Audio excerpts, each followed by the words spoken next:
Alright, so once you come up to the hydrant for hydrant testing, one thing that you want to do is you want to remove all of the caps and make sure that everything is working and in good order. While you have it off, reach in and you want to feel the curvature of the discharge into the flow. This is important. Most of our hydrants are new and they're going to give us a nice gentle flow. Some of our older hydrants may have a hard 90 there inside. That hard 90 restricts the flow, and we're going to have to use a different coefficient when we're calculating the GPM off of this hydrant. So when you fill into that orifice, you should feel a nice soft curve to it. Anything that's a hard 90 gets a different coefficient. If the tube, I don't believe we have any in service, but if the hydrant tube extends into the barrel too far, that gives us the worst coefficient, and those are on extremely old hydrants, and I think all of ours have been replaced. So once you have tested all of the caps, you want to screw them back on with the exception of 1 2.5 inch discharge.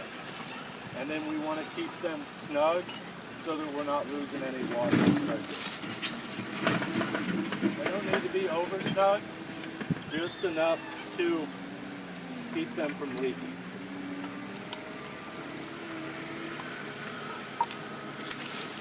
So depending on your terrain and the finish condition, it's optional to use the diverter. Anytime you have anything finished or where they're doing construction, instead of damaging the ground, try to use the diverter, and this is just going to be a customer service.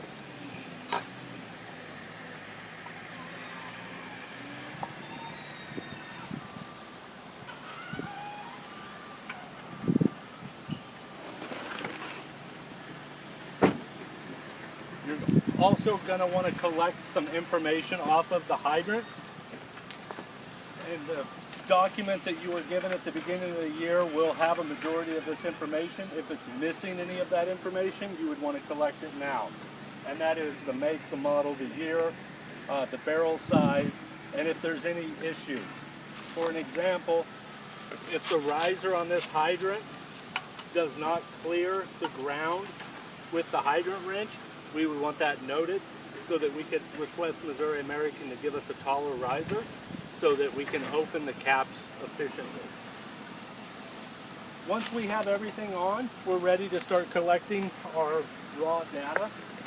So we want to make sure that we're not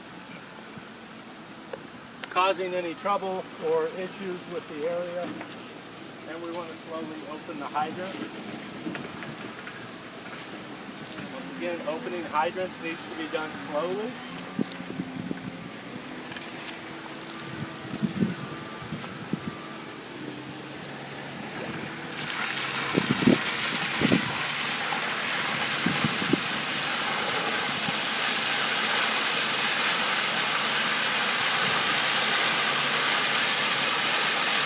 As you see, we're lifting on our streamer cap.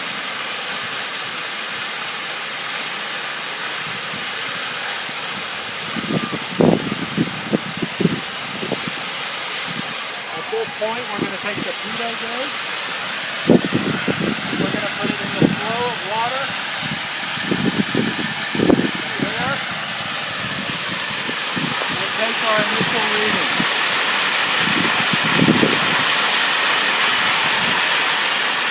Once we have that, we can shut the system back down.